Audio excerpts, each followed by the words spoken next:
Manga Boruto To Blue Vortex chapter yang kelima akan berjudul Target atau Sasaran.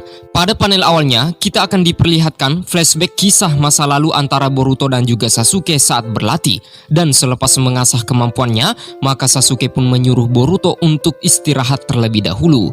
Mereka berdua duduk di bawah pohon, sembari Boruto pun berkata, "Paman, maksudku adalah guru, bagaimana kemampuan teknik Uchiha Ryu milikku? Aku sudah menguasainya dengan sempurna, bukan?" Sasuke menjawab, "Ya, bisa dibilang begitu. Hampir semua teknik serta aliran yang kumiliki sudah kuajarkan padamu selama 1 tahun ini." Boruto cukup heran, dia mengatakan, "Tunggu dulu, jangan bercanda. Aku terbawa suasana sedikit, tetapi mulai sekarang tolong latih aku dengan lebih keras lagi." Sasuke menatapnya sembari mengatakan, "Apakah aku terlihat seperti sedang bercanda?" Boruto tercengang saat mendengarkan itu dan dia mengatakan, sama sekali tidak. Dan benar, kalau dipikir-pikir, aku memang belum pernah mendengarkanmu bercanda." Sasuke berkata, "Kau punya bakat yang sangat cepat dalam mencerna instruksi. Dengan kata lain, itu adalah sebuah bakat kejeniusan. Kau sudah mengingat semua secara teori, bukan? Karena itu, tidak ada lagi yang harus kuajarkan. Namun jangan salah paham, ini bukan berarti latihanmu selesai. Jangan kendorkan latihanmu, teruslah asah mental serta teknik-teknikmu sampai sejauh mana kau bisa menguasai apa yang kuajarkan. Itu tergantung pada usahamu sendiri nantinya."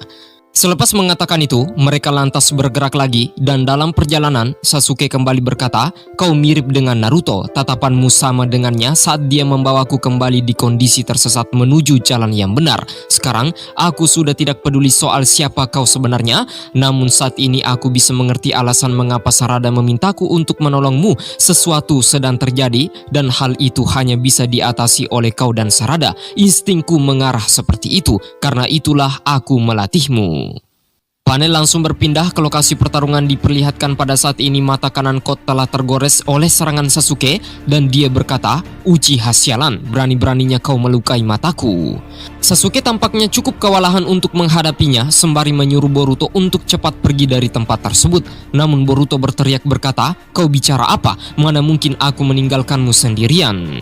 Sasuke mengatakan, "Dengarkan, apapun yang kita lakukan, kita tidak mempunyai peluang menang untuk melawannya, setidaknya untuk saat ini. Karena itulah cepat pergi dari sini, apapun yang terjadi, tetaplah hidup, kuasailah semua elemen yang sudah kuajarkan padamu. Dengan begitu, tidak akan ada seorang pun yang bisa mengalahkanmu lagi." Sembari mengalirkan energi petir Chidori di pedang miliknya, Sasuke kembali mengatakan, "Kutitipkan Sarada padamu, Boruto." Selepas mengatakan itu, Sasuke bergerak ke arah depan, niat membunuh di mata Kot semakin membara, sementara Boruto dihempaskan mundur ke belakang. Sampai di akhir perang, kejadian itulah yang membuat Sasuke akhirnya terjerat di bawah tekanan pohon dewa. Mayat-mayat dari para pecahan Jubi juga berserakan di sekitarnya, dan satu hal yang bisa membuat Boruto semakin bersemangat untuk memperkuat kekuatannya adalah saat dia mengambil pedang milik gurunya. Boruto lantas berkata, "Selanjutnya, percayakanlah padaku, Paman Sasuke. Bukan, maksudku adalah guru." Panel kembali berpindah di desa Konoha. Semua shinobi berlarian ke sana kemari dengan rasa panik saat mengalihkan pandangan mereka ke sebuah pohon shinju yang tiba-tiba tumbuh di tengah desa dan tampak diperlihatkan ternyata wanita yang terjerat di dalamnya adalah Moigi. Chocho mengatakan, "Aku tidak akan pernah memaafkan Kot dan juga para Jubi." Inojin pun juga demikian, namun Konohamaru berkata, "Moigi masih hidup, pasti kita akan menemukan cara untuk menyelamatkannya." Sementara itu panel kemudian terfokus di lokasi para Shinju berkumpul. Shinju Matsuri lantas berkata, "Aku merasakan amarah serta kesedihan yang mendalam dari anak-anak yang bernama Ino Shikacho, serta juga Konohamaru Sarutobi." Shinju Jura mengatakan, "Itu membuktikan bahwa kepekaanmu sudah sangat berkembang. Meskipun secara logis kita ini satu tubuh, namun perasaan yang kau rasakan itu hanya kau yang memilikinya, Matsuri. Dengan kata lain, meskipun kita semua adalah bagian dari pohon dewa, tetapi kita masih memiliki kesadaran masing-masing. Rencana kita untuk Boruto dan Kawaki masih tetap sama. Kita akan memangsa mereka untuk mencapai evolusi terakhir, dan sekarang adalah satu hal yang mau aku deklarasikan kepada kalian semua. Ini adalah hasrat alamiah, tapi justru itulah yang membuatku merasa pasti ada alasannya. Entah kenapa, aku sangat ingin melahap Uzumaki Naruto." Eida yang melihatnya menggunakan mata Senringan, dia cukup tercengang dengan rencana mereka. Shinju Bak berkata, "Kenapa harus dia? Dia itu bukan Otsutsuki."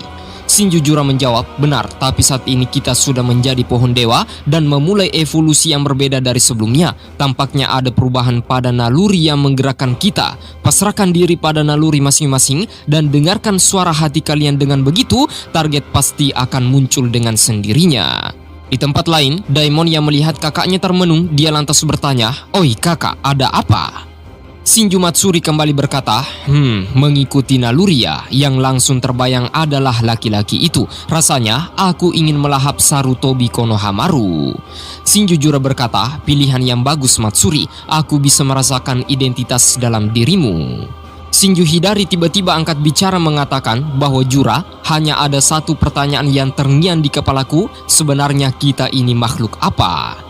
Jura menjawab, wajar kau mempertanyakan itu, tapi kau tidak perlu khawatir, itu hanya efek sampingnya disebabkan oleh berkembangnya ego. Tidak perlu terlalu dipikirkan, yang terpenting adalah mencapai tujuan kita dan naluri akan memberitahu siapa yang menjadi target utama kita. Itulah yang akan menjadi identitasmu Hidari.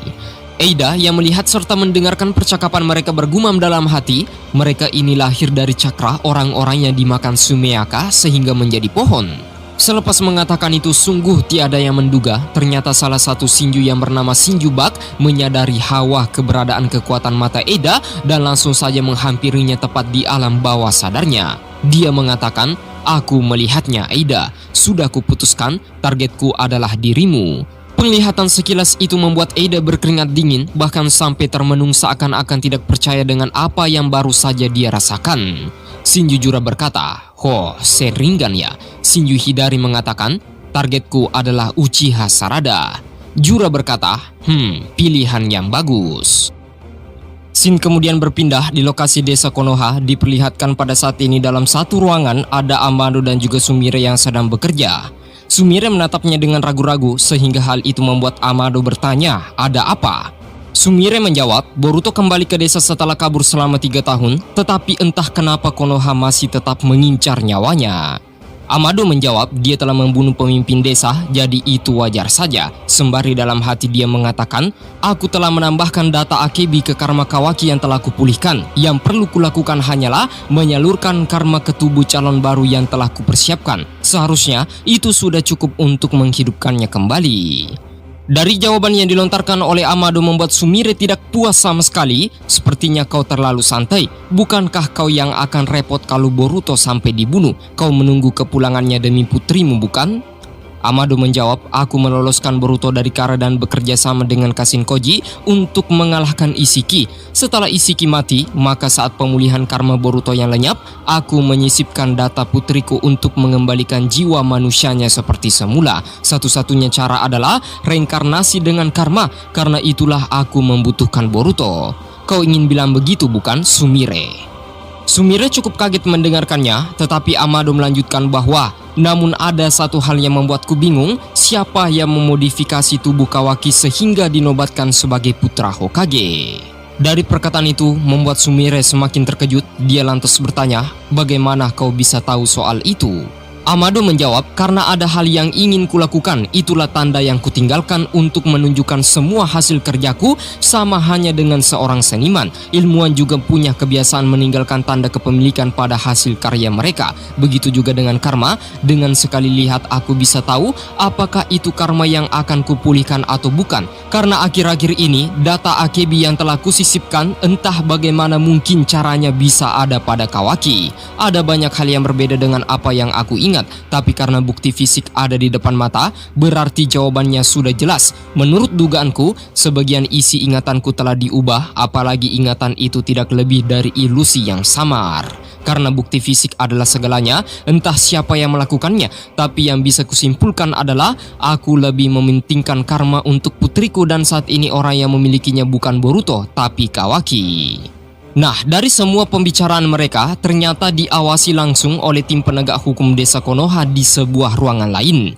Sai lantas berkata, bagaimana pendapatmu Shikamaru soal percakapan mereka? Shikamaru tidak mengatakan apapun dan panel lantas terfokus di tempat lain. Pada saat ini Sumire tengah berbicara kepada Sarada, dia menceritakan semua apa yang dikatakan sebelumnya. Sarada berkata, meskipun masih dalam pengaruh Senno, ternyata dia sadar bahwa ingatannya tengah dimanipulasi karena ada bukti fisik. Mustahil, padahal meski melihat sosok Boruto di foto keluarga Uzumaki, semua orang akan percaya dan tidak ada yang meragukan bahwa Kawaki adalah putra dari Hokage ketujuh. Sumire mengatakan mereka lebih mempercayai ingatan mereka sendiri meskipun ada bukti fisik. Umumnya orang tidak akan meragukan memori yang masih bisa mereka ingat dengan jelas. Mendengarkan itu, Sarada berkata, tapi meskipun begitu, sembari mengingat ayahnya Sasuke. Dalam percakapan mereka berdua, tiba-tiba saja Boruto muncul di belakang sembari berkata, "Paman Sasuke, dia menolongku dengan mempertaruhkan nyawa padahal dia juga sedang meragukan ingatannya. Semua itu demi kau, Sarada." Dengan cepat Sarada menoleh melihat ke arah Boruto dengan wajah yang cukup sedih dan sangat terharu, sembari langsung berlari untuk memeluknya. Dia mengatakan, "Kau lama sekali tahu, dasar Boruto bodoh." Boruto mengatakan, "Maaf, aku sudah pulang." Akhir chapter ini ditutup di mana Boruto dan juga Sarada kembali dipertemukan setelah sekian lamanya mereka tidak bertemu alias sudah lama pisah. Nah, bagaimana kelanjutannya? Mimin